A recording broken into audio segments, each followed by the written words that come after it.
Pô, saca só o tanto de coisa que dá para aprender e revisar só com uma questão. Dá uma lida e tenta resolver essa questão da Unicamp de 2024. Beleza, tentou resolver? E aí, conseguiu? Conseguiu dar o diagnóstico? Conseguiu fazer o tratamento? Bom, aqui eu já grifei de vermelho os principais detalhes dessa questão que nos fazem poder dar o diagnóstico correto e poder tratar da forma adequada. Bom, vamos lá. Primeira coisa que você deve ter percebido é que se trata de uma questão de hipertensão. Um paciente que está apresentando uma pressão altíssima, 224 por 144, e não só um quadro de hipertensão comum, é um quadro de crise hipertensiva, porque a gente já tem uma pressão acima de 180 por 110, beleza? Aí a questão vai querer saber qual tipo de crise hipertensiva e qual o tratamento adequado para essa crise hipertensiva. Mas, antes da gente falar sobre isso, eu queria te falar um pouquinho antes, uma coisa muito interessante que tu tinha que ter percebido e que tu tem que começar a se atentar a partir das próximas questões, que é o fato da gente ter um paciente jovem, ou seja, a paciente só tem 34 anos, é uma paciente jovem hipertensa. Toda vez que na questão, e até na vida, toda vez que aparecer um paciente jovem já apresentando um quadro de hipertensão, tu tem que se perguntar se isso não pode ser um quadro de uma hipertensão, tensão secundária. O que é uma hipertensão secundária? Não vai ser aquele mesmo padrão fisiopatológico da hipertensão comum, aquela hipertensão que está relacionada ao avançar da idade, ao tabagismo, aos hábitos alimentares, ao sedentarismo. Não. Aqui é uma pressão que ela está alta por uma causa secundária. E essa hipertensão secundária pode ser o quê? Pode ser causada, por exemplo, por uma hipertensão renovascular. Pode ser uma das causas dessa hipertensão secundária. Não do nosso paciente específico, mas dos pacientes em geral. Pode ser também causado por um hiperaldo primário, hiperaldosteronismo primário. Pode ser causado também por uma apneia do sono, ou então talvez até, que é o nosso caso, já dando spoiler, um feocromostoma. Vai ser o feocromostoma.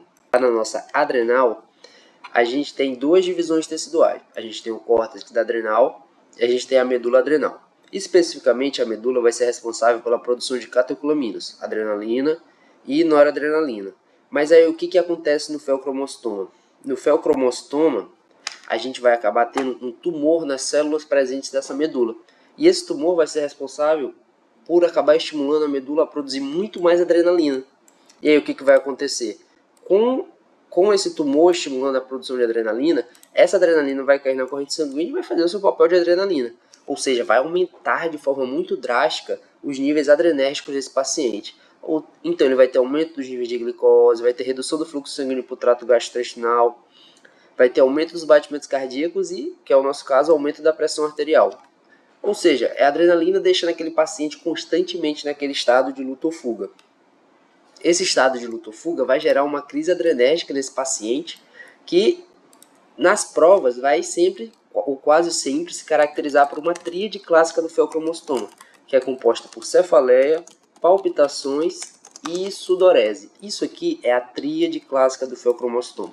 Sempre que você vê, assim como nessa questão, uma paciente jovem, hipertensa, com cefaleia, palpitação e sudorese, meu amigo, pode ter certeza que isso aqui é uma hipertensão secundária causada por feocromostoma.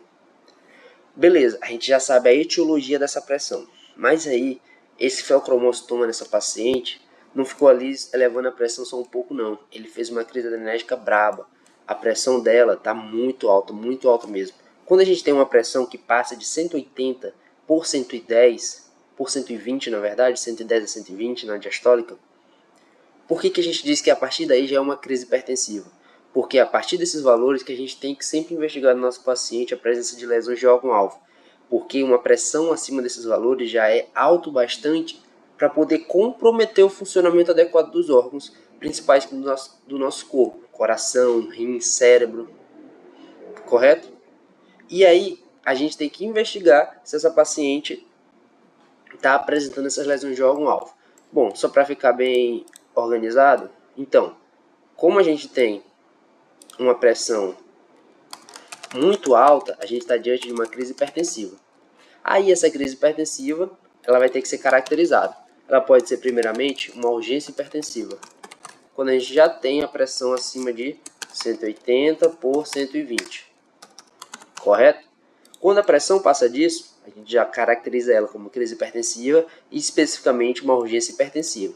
E aí vai começar a nossa missão de procurar, de investigar esse paciente para observar se ele não tem a presença de características de fenômenos que vai fazer com que nós classificamos ele como uma emergência hipertensiva. E aí, por que é uma emergência hipertensiva? Porque nós já vamos ter a presença de lesão de órgão-alvo. E aí, essa lesão de órgão-alvo, meu amigo, pode ser qualquer coisa. Pode ser problema no coração, pode ser problema no pulmão, pode ser problema na retina, pode ser problema diretamente no cérebro. Só para deixar completinho, né, bem didático, a gente ainda poderia ter uma pseudocrise hipertensiva, que aí seria quando esse aumento abrupto de pressão não é por uma causa dinâmica, digamos assim. O paciente teve uma crise de ansiedade, o paciente apresentou algum evento estressante muito intenso, isso pode acabar elevando a pressão desse paciente. E aí a abordagem não vai ser a mesma, a gente vai ter uma abordagem diferente, beleza? Certo? Então vamos lá, por que eu digo que esse paciente tem lesão de órgão-alvo? Essas lesões de órgão-alvo vão acontecer nos principais órgãos nobres do nosso corpo. Ou seja, esse paciente pode ter uma insuficiência renal pré-renal. O rim para de funcionar porque não está chegando sangue ali para ele. A pressão na artéria está tão grande que o sangue não consegue chegar para ele. Então ele para de funcionar como ele tem que funcionar e passa a manifestar sintomas típicos da sua hiperfunção. Ou seja, o rim não funciona direito. Qual é a função do rim? Filtrar o sangue para excretar a urina. Se o rim não funciona, a gente tem o quê? Redução do volume urinário. Primeiro ponto que você tinha que se atentar. Outro órgão que pode ser afetado por aumento de pressão, o coração. A gente pode desenvolver uma insuficiência cardíaca congestiva. O que acontece? Presta atenção aqui, ó. Esse aqui é o nosso sistema circulatório. Quando a pressão nas artérias está tão grande, a artéria aorta está com uma pressão muito alta, a gente fala que o coração está tendo que vencer uma pós-carga muito grande. Se essa pós-carga for excessivamente alta, o coração começa a não conseguir funcionar tão bem. Quando ele não consegue funcionar tão bem, ele vai ter falência. Se ele não consegue bater de forma adequada, o que vai acontecer? Primeiro, a primeira bomba que fale é a bomba direita. A bomba direita falhando, o sangue que deveria vir aqui, ó, pela aorta, ele não vem. Não consegue vencer a pressão da aorta. Então ele começa a querer voltar. Para onde é que ele vai voltar? Quem é que está logo atrás do coração esquerdo? O pulmão. E aí como é que isso vai se caracterizar? O pulmão começa a ter a pressão cada vez maior também. Quando aumenta a pressão nos capilares pulmonares, o que acontece? Esse sangue começa a extravasar. O paciente começa a se afogar com o próprio sangue. É o que a gente vai ter como edema agudo de pulmão. Que aí já seria até o próximo, né? Vou já colocar aqui. Edema agudo de pulmão, seria lesão de órgão-alvo que foi ocasionada por uma insuficiência cardíaca. No caso, aumentou a pressão no pulmão, o sangue começa a extravasar e aí começa a acumular líquido no pulmão. No exame físico, como é que eu percebo que tem líquido no pulmão? Crepitações. No paciente, a pressão esquerda fale, a sequência é a falência do coração direito. Quando o coração direito fale também, não consegue vencer a pressão, porque ó, esse aumento de pressão que começou na aorta, veio voltando para o pulmão esquerdo, e a tendência, se não for resolvido o caso, é começar a aumentar a pressão no pulmão direito. E aí a pressão vem retrogradamente para o ventrículo direito, para o átrio direito, e aí eu vou ter um retorno sistêmico. O sangue começa a se acumular no sistema venoso. E como é que isso se apresenta no paciente? Edema de membros inferiores. Beleza? Olha como é típico aqui o paciente apresentando lesão de órgão-alvo renal, lesão de órgão-alvo cardíaco, cansaço aos mínimos esforços, crepitações, lesão de órgão pulmonar e edema de membros inferiores. Além disso, é a encefalopatia hipertensiva. Como é que vai ser a encefalopatia hipertensiva? É o mesmo mecanismo de aumento de pressão nos vasos. Agora eu tenho um aumento nos sistemas nervosos. Os vasos do cérebro cheios de pressão começam a extravasar esse sangue também. Começa a acumular líquido dentro do parênquima cerebral. Quando eu acumulo esse líquido, ele começa a edemaciar. E esse edema gera o aumento da hipertensão intracraniana, que vai se refletir também aqui ó, na fundoscopia com esse bordo disco óptico. A gente não consegue ver o disco óptico de forma adequada. Quando eu não enxergo o disco óptico, isso já é um indicativo de problema neurológico, problema central. Certo? Fica claro que esse paciente lesões em diversos órgãos. Ou seja, a gente já tem a hipótese diagnóstica. A gente está diante de uma crise hipertensiva causada pelo feocromocitoma, que resultou em uma emergência hipertensiva com lesão de órgão-alvo, tanto o rim, quanto o coração, quanto o pulmão, quanto o sistema nervoso central. E como é que eu trato a lesão de órgão-alvo?